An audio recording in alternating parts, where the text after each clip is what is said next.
Šiandien leidžiamės į pažintinę kelionę į vieną gražiausių Latvijos miestų Cėsius. Sulaukia jaukios senamiesčio gatvelės, istoriją alsuojančios vietos ir žinoma nauji atradimai, kurie tikimės padės geriau pažinti šį kraštą. Ir žinoma tikimės, kad išvyka bus kupina įdomių įspūdžių, gražių vaizdų, smalsių turistinių atradimų, kaip visuomet. Pamatysime tai, ką ir pamatysime.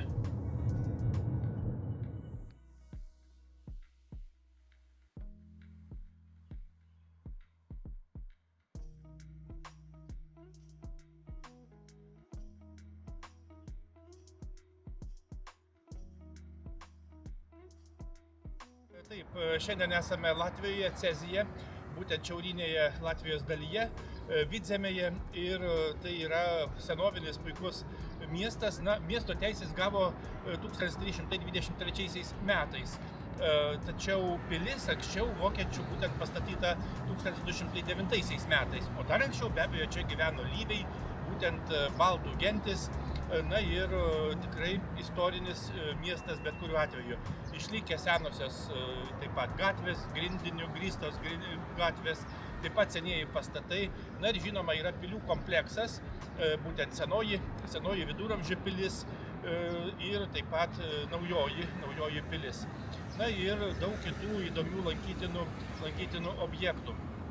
Ir taip pat galima paminėti, kad Cezis ir jo apylinkės, būtent šita teritorija, kažkada 16 amžiuje priklausė Lietuvos didžiajai kunigaikštystei, vėliau abiejų tautų respublikai.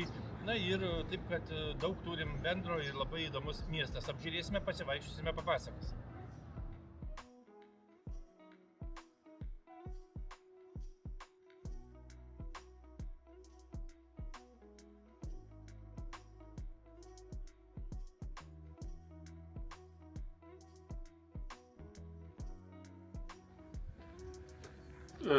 Cėsis, latviškai vadinamas Cesis, vienas seniausių ir vaizdingiausių Latvijos miestų, įsikūręs šiaurinėje Vidzemės dalyje, būtent Gaujos nacionalinio parko teritorijoje prie Gaujos upės kairiojo kranto.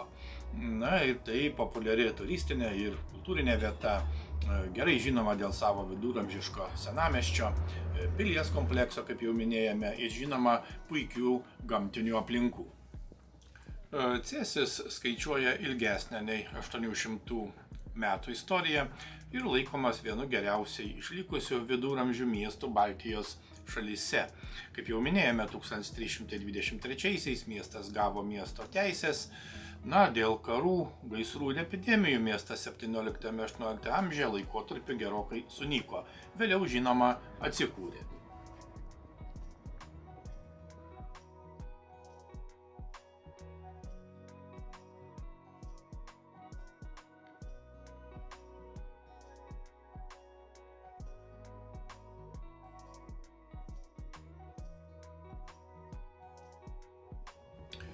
Užeiname į bažnyčią. Būtent Švento Jono bažnyčia yra vienas seniausių viduramžių architektūros paminklų Latvijoje. Yra teigiama, kad bažnyčios slenkstis yra lygiai 100 metrų aukštyje virš jūros lygio. Bažnyčia buvo pastatyta 13 amžiaus pradžioje, Baltijos šalių krikščionizavimo laikais, Livonijos ordino reikmėms. Kadangi Cėsiuose buvo ordino rezidencija, Cėsis tapo vienu iš svarbiausių vokiečių valdžios centrų Baltijos šalyse nuo 1237 iki pat 1561 metų. Bažnyčia yra tapusi tarptautinio jaunųjų vargonininkų festivalio namais, taip pat jie yra mėgstama dailininkų vieta, čia vyksta įvairios meno parodos.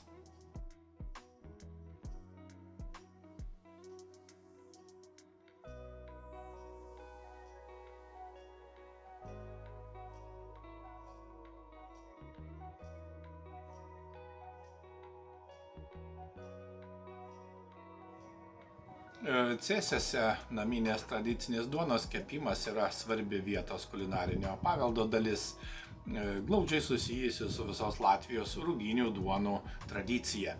Na ir žinoma, būtinai užsukame įsigyti tradicinės cėsių duonos ir žinoma, žvilgterėti į patį kepimo procesą.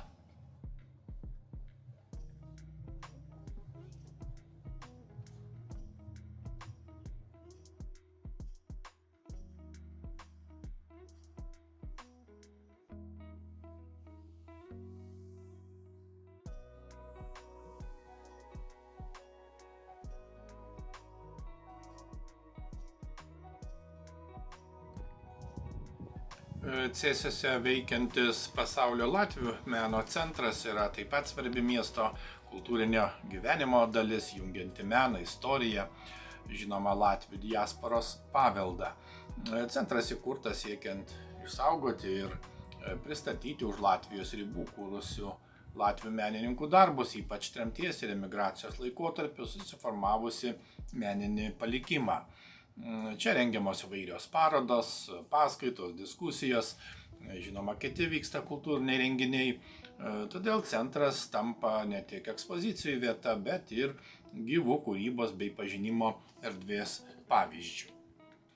Apsilankymas šiame meno centre leidžia išties geriau suprasti, kaip latvių kultūra buvo puoselėjama ir tęsiama netgi gyvenant svetur.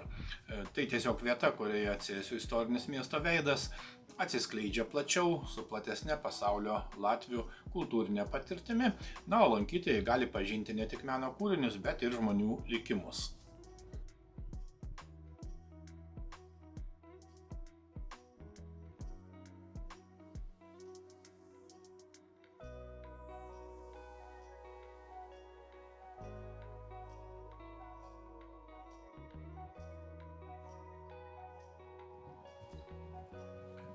Dviejose parodų salėse eksponuojamos unikalios meno parodos, būtent Pasaulio latvių meno centre kaupiami ir eksponuojami latvių meno kūriniai, kuriuos sukūrė Latviai išeivijoje.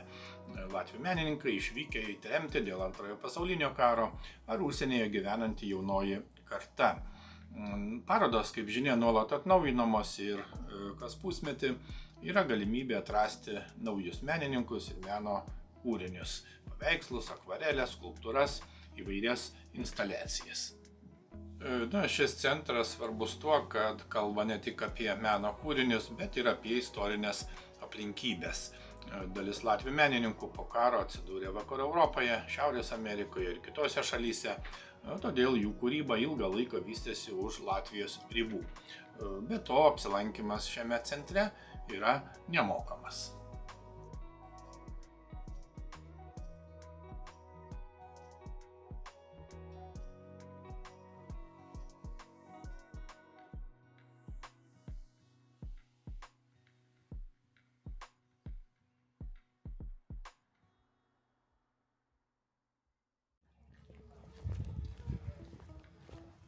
Na, reikia taip pat pasakyti, kad bronzinė skulptūra per šimtmečius Cėsiuose yra vienas atpažįstamiausių miesto simbolių. Jis stovi prie Švento Jono bažnyčios Torna gatvėje ir vaizduoja seną vyrą su žibintu bei lazda. Skulptūrą 2005 metais sukūrė latvių skulptorius Matijas Jansons, o ji buvo atidengta minint Cėsių 800 metų jubiliejų.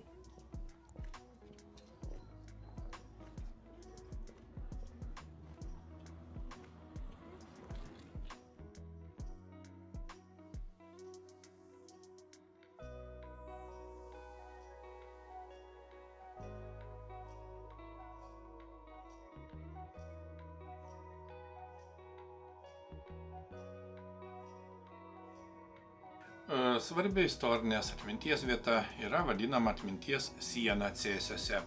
Tai yra labai jautrus ir prasmingas memorialas, skirtas buvusio Cėsių rajono žmonėms žuvusiems per sovietinės represijas. Jie yra prie istorinės ekspozicijos Burning Conscience, deganti sąžinė, kuri pasakoja apie Cėsių krašto gyventojų pasipriešinimą sovietų ir nacistinei okupacijai 1940–1957 metais.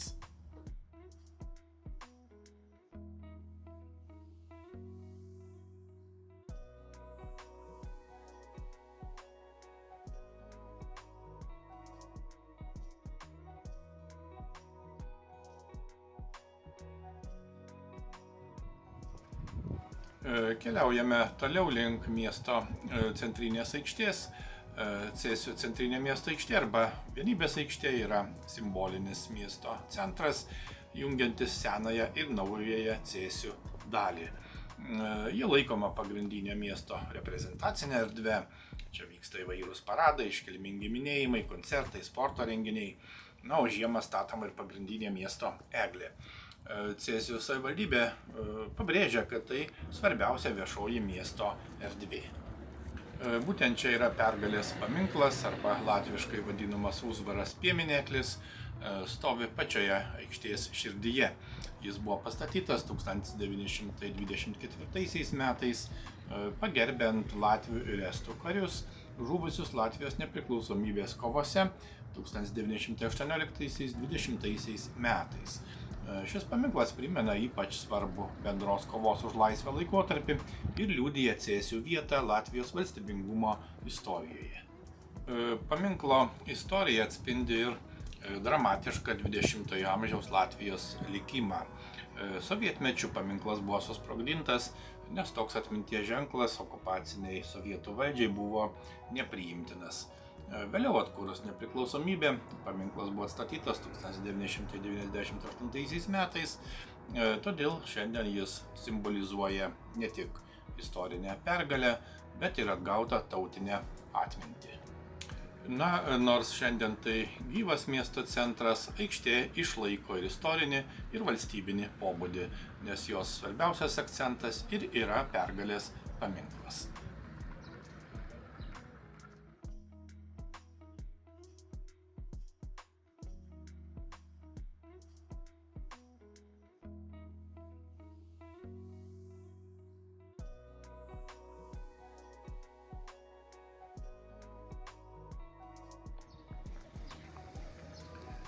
Cėsis vienas seniausių Latvijos miestų, turintis daugiau kaip 800 metų istoriją.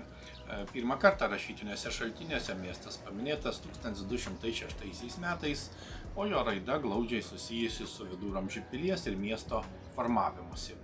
Ir Cėsis laikomi vienu geriausiai išlikusių viduramžių miestų Baltijos šalyse, kaip jau minėjome. Miesto ištakos siekia laiką, kai 13 amžiuje čia buvo pastatyta Cėsių viduramžių pilis. Ir ilgainiui ji tapo vienu svarbiausių Livonijos ordino centrų, o 500 metų atgal buvo laikoma galingiausia viduramžių tvirtovė visoje Livonijoje. Ir aplink pilį augęs miestas tapo ne tik kariniu ir administraciniu, bet žinoma ir prekybiniu centru. 14–15 amžiuje Cėsis išgyveno klestėjimo laikotarpį, miestas priklausė Hanzos sąjungai, čia rinkdavosi kilmingieji, vasalai ir miestiečiai, vyko prekyba, stiprėjo amatai ir žinoma miesto savivalda.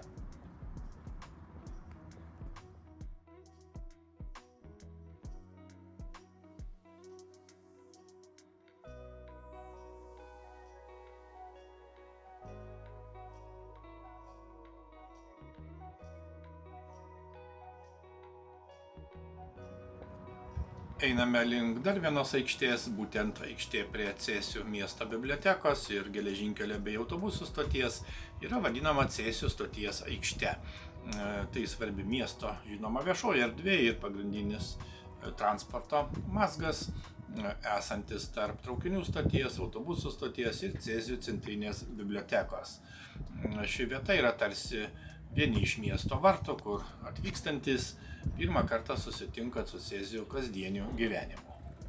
Na, šiai erdvei išskirtinumą suteikia, kaip ir matėme, vadinamasis Story Tower, atvira skaitymų ir knygų mainų vieta, sukurta bendradarbiaujant su Cėsių centrinė biblioteka. Na ir šis maždaug 5 metrų aukščio medinis statinys buvo pastatytas 2013 metais ir sumanytas kaip vieša erdvė, kviečianti žmonės skaityti, keistis knygomis ir trumpam sustoti netgi judrioje transporto aplinkoje. Taip biblioteka tarsi išeina už savo pastato ribų ir tampa miesto kasdienybės dalimi.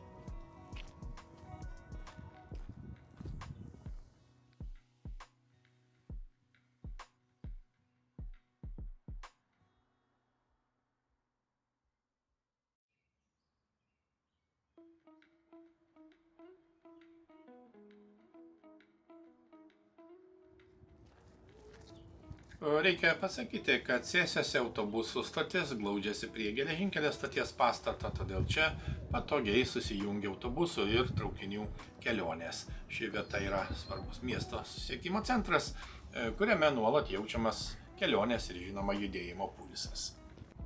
Einame toliau, matyti Cėsių miesto stadionas, tai šiuolaikiška ir daugiafunkcinė sporto erdvė, esanti Valmieros gatvėje. Na ir stadionas svarbus ne tik sportininkams, bet ir visai miesto bendruomeniai, nes čia gali sportuoti tiek vietos gyventojai, tiek miesto svečiai. Na ir Cėsių turizmo informacijoje sakoma, kad stadionas yra atviras nemokamam naudojimui ir pritaikytas įvairioms sporto veikloms.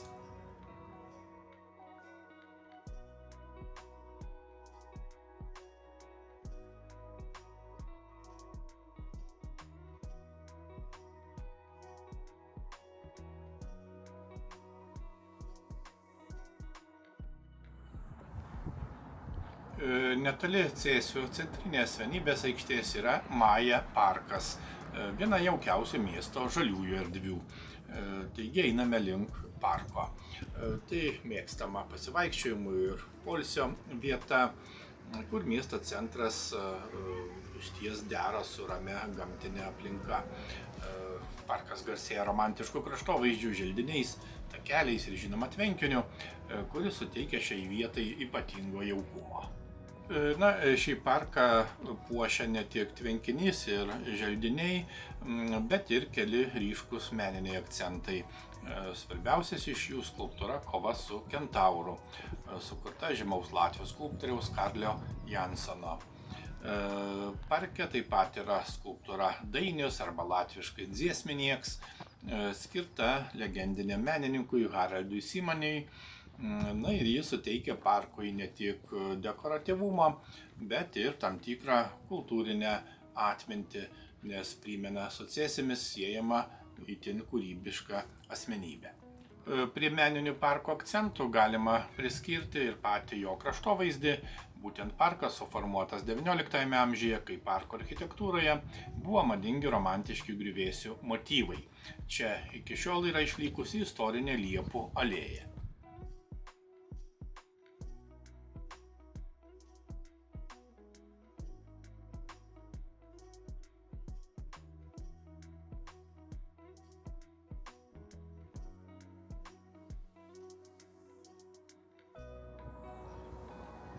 Cėsių senamiestis viena žaviausių miesto dalių, kur ypač ryškiai juntama viduramžių dvasia. Senamiestis susiformavo, kaip žinia, aplink Cėsių pilį ir Švento Jono bažnyčią, o gatvių tinklas iki šiol išlaikė istorinį planą, paveldėtą iš Hanzos laikų. Būtent todėl, vaikštant po senamiestį, galima pajusti, kad miesto erdvė čia augo natūraliai, ne pagal kokį griežtą geometrinį planą, o prisitaikydama prie pilies, prekybos ir kasdienio gyvenimo poreikių. Didžiausia senamiesčio žavesį kūrė siauros vingiuotas gatvelės ir grįstos akmenimis gatvės, kurios kviečia neskubėti, o tiesiog dairytis. Viduramžiais šiose gatvėse buvo įsikūrusios amatininkų ir pirklių sodybos, todėl senamiestis buvo ne tik gyvenamoji, bet ir prekybinė bei amatų erdvė. Na ir šiandien vaikščiodami senosiamis gatvelėmis galime įsivaizduoti, kaip čia kadaise virė kasdienis miesto gyvenimas. Skambėjo prekybininkų balsai, dirbo meistrai, judėjo vežimai ir žinoma miestelėnai. Nors daugelis originalių viduramžių pastatų neišliko dėl karų ir dažnų gaisrų, tačiau istorinis miesto centro išplanavimas išliko itin autentiškas.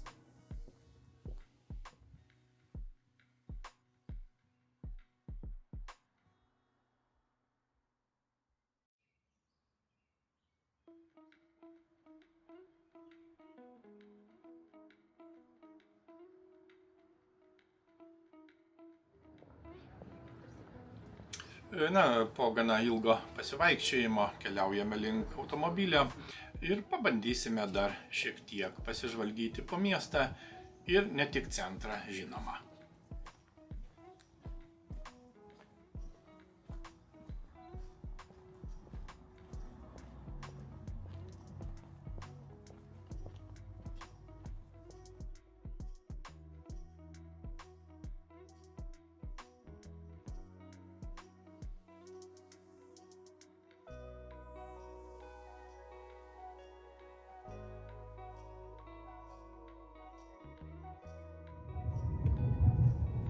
Grįžkime prie istorijos.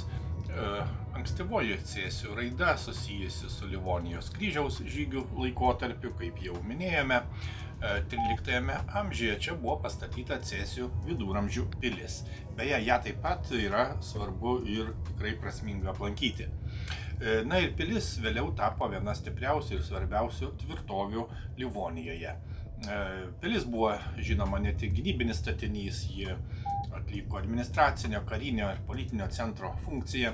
Ir per kelius šimtmečius ji buvo plečiama ir stiprinama, o miesto gyvenimas be abejo vystėsi šalia pilies sienų. Ypatingą vietą miesto istorijoje užima tai, kad Cėsių pilyje ilgą laiką rezidavo Livonijos ordino magistras.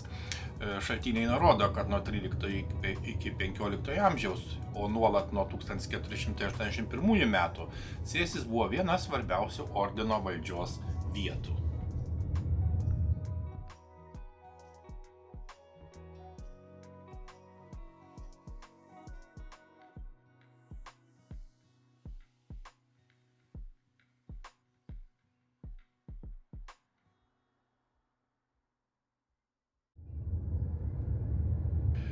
Įdomu tai, kad Cėsių istorija glaudžiai siejama ir su Latvijos vėliavos ištakomis. Pagal Livonijos eiliuotąją kroniką jau 1279 metais Cėsių kariai mūšyje nešė raudonai baltai raudoną vėliavą, kuri vėliau tapo Latvijos nacionalinės vėliavos pagrindu. Todėl Cėsis dažnai vadinama vieta, kur gimė Latvijos vėliavos tradicija. O ši istorinė atmintis miestui suteikia ypatingą simbolinę reikšmę, žinoma visos šalies mastu. Tačiau miesto klestėjimą nutraukė Livonijos karas ir vėlesni 16-17 amžių konfliktai. Cėsių pilis ir miestas kentėjo kovose su Rusijos, Lenkijos ir Švedijos kariuomenėmis. Ir šie karai smarkiai susilpnino miesto galę, dalis pastatų buvo sugriauta, o pilis ilgainiui neteko savo ankstesnės karinės bei politinės reikšmės. Vėlesniais laikais senoji tvirtovė vis labiau nyko ir virto griuvėsiais.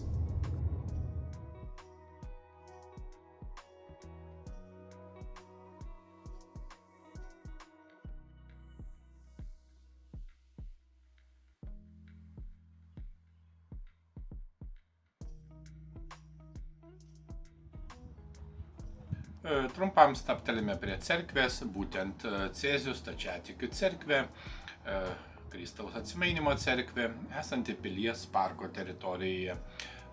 Cerkvė išsiskiria iš kitų miesto šventovių savo bizantiško stiliaus architektūra, kupolais ir ryškiais mėlynais bokšteliais, todėl itin lengvai pastebima vaikščiant po Cėsių pilies parką.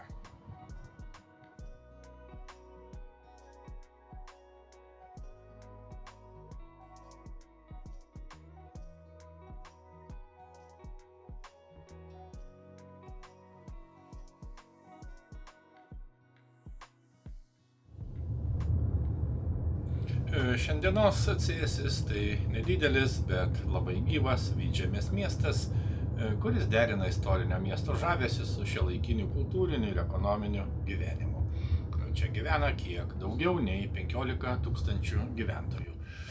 Cėsis šiandien nėra sunkiosios pramonės miestas, labiau išsiskiria smulkus ir vidutinis verslas, paslaugos, kūrybinės industrijos, vietos gamintojai, maisto produktai, amatai ir žinoma su turizmu susijęs verslas. Bet kuriuo atveju tai miestas, kurį tikrai pravartu aplankyti ir jį pažinti.